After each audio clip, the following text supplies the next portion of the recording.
Hello, everyone. This is Mark Blanton from the Real South Africa. I'm sure most of you guys who subscribe to our channel and so forth, know exactly who I am. It was funny. We do everything that we can to give you guys the option to come to Africa. Obviously, you've been to our webpage. Hopefully, you've been to our Facebook page. If not, all the information will be in the bottom. But there was a video done by the BBC, and it talks to African Americans about their them leaving the U.S. and moving to Africa. I think it's very insightful because those same things really apply to us here in South Africa, and ultimately the process itself. And it kind of gives you a real good idea of what it is. So I really want you guys to watch the video throughout. And then if you have any questions and so forth, please contact us. But I just think it's absolutely something that we all need to, consider based off, everything that's going on with this election coming up and things along that line. So all I can say to you is, hey, we do our best, as African Americans to, try to give back to, our community. And I think travel to South Africa is definitely a way, or Africa in general, is a way for us to give back and just give you guys options and so forth. So if you have any questions, again, go down to the box, but please watch this entire video, and I will chat with you later. One can't legislate the hearts of man. You can't legislate the opinions of man. Racism in America, unfortunately, it's something that I think will always be there. Racism is there, staring you in the face, and I am not sure if there's any way around it or out of it or anything that will fix it. And this is the reason why we left.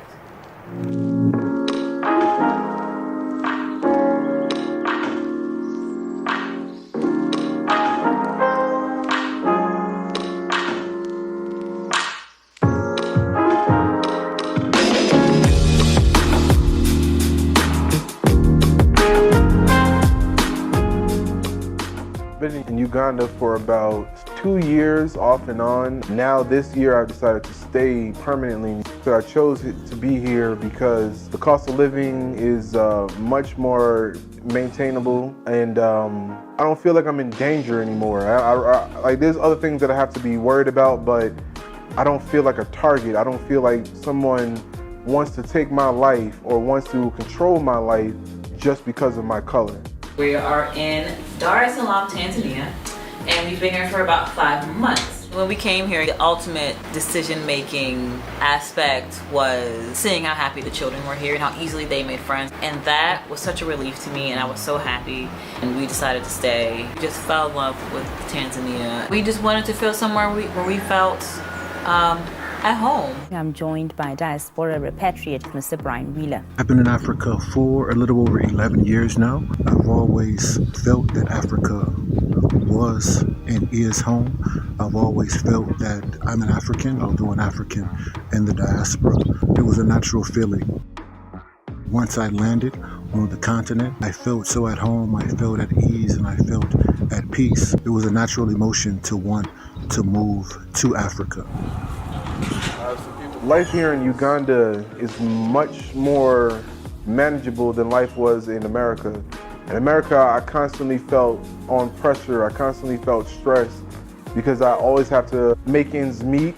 I wouldn't even be able to enjoy my paycheck. Oftentimes, I wouldn't even get days off because I'm constantly working and I'm constantly trying to prove my worth in a country that has basically made my people look like we are worthless. The biggest difference is, for me, is peace of mind. I just have a peace of mind. I believe my family, my children have a peace of mind on the continent that potentially they may have not had in America. Life here is much more relaxed and laid back. Honestly, everywhere I've been on the continent so far, I feel much more safe here than I ever felt in the United States. Alright, so this is plane number 1, going to Doha. Then from Qatar, Doha, Qatar, I'll be in Entebbe. When I was young, I didn't really know a whole lot about Africa. I was very ignorant to how Africa was. But as I got older, I started to want to move here more and more until I actually made it happen. Marcus Garvey taught us that Africa is for those at home and those abroad.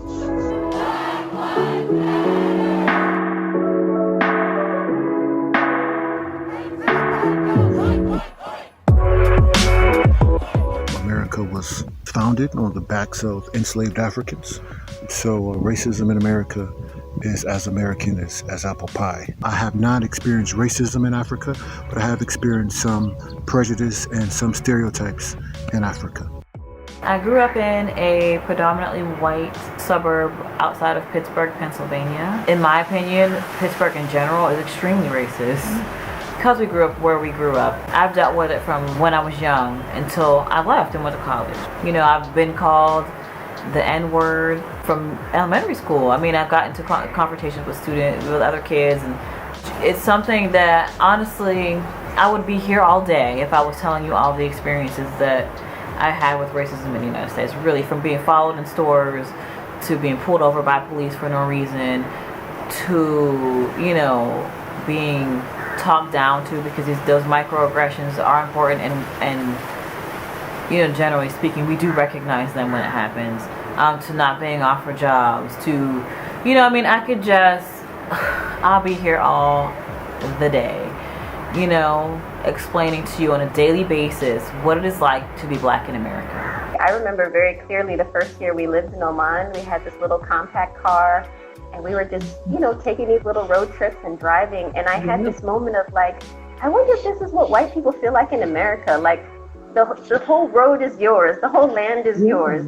You know, you don't have to fear for your safety or feel like, oh no, I might end up in a racist part of town. I honestly don't know if it'll ever be dealt with appropriately, in my opinion.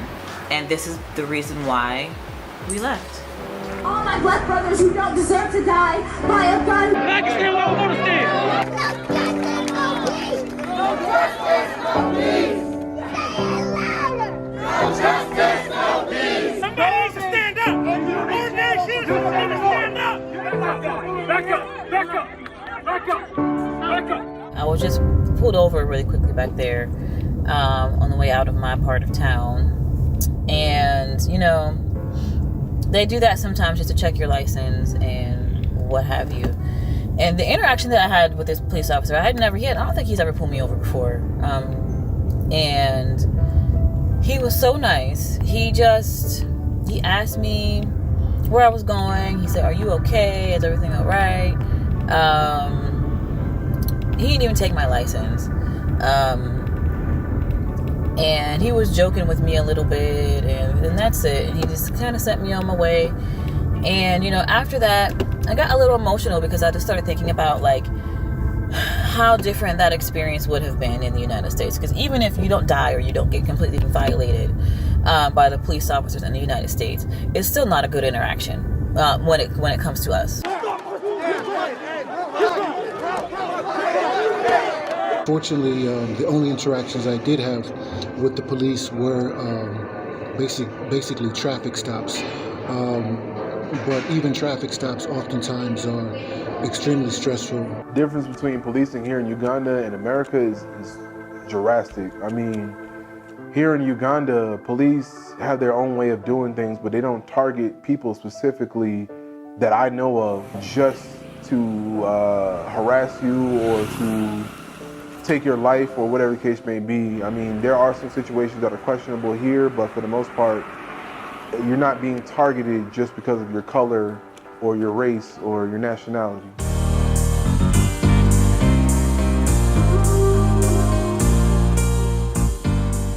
Well, I'm very comfortable raising my children in Africa. My children adapted well. They've integrated completely in society, and they are fortunate to live in a country where they're judged by the content of their character and not the color of their skin. This, in my opinion, is one of the biggest blessings of them living on the continent. Raising my family here brings me a sense of relief that I know my children will be safe. I know that they'll make friends much more easily, and I know that they'll actually have a chance to be children. I feel like in the United States, children have to grow up so, especially black children, have to grow up so fast because they have to learn that they can't really fully be themselves. I want them to be free to be themselves. And here they can do that. And I don't have to fight to do that. I can do it easily and effortlessly. If I have a choice in the matter, no, I would not move back there. There are 54 different countries in Africa, I think it's 55 actually. So I can choose a different country if need be, but there is no reason for me to have to go back to America to face what I have dealt with my entire life. I have family still in America, so I anticipate going back, of course, to visit my family, but I don't anticipate ever moving back to America because I really feel at home where I am. My final thoughts about living here in Uganda is that there's no problem or no struggle that people here can't overcome. So if we all just work together and each one teach one and we all help each other out, I believe that we can build a much better community with Africans who are coming from abroad and Africans who are here on the continent. Africa, I look at holistically. I see all of Africa as my home. America is not in reality the way it has been presented to most of the world. And now I think most of the world is beginning to see that. If you're from the continent and you want to go to America, I feel like you should probably rethink that and think about rebuilding what you have here, because what you have here is so much more beautiful and magnificent than what you could ever find somewhere else. I've been to so many different parts of this world and there is nothing like Africa. Thank you so much for spending time with us today. If you like what you saw, please subscribe and don't forget to hit the notifications button so you don't miss out on all things The Real South Africa. Thanks again.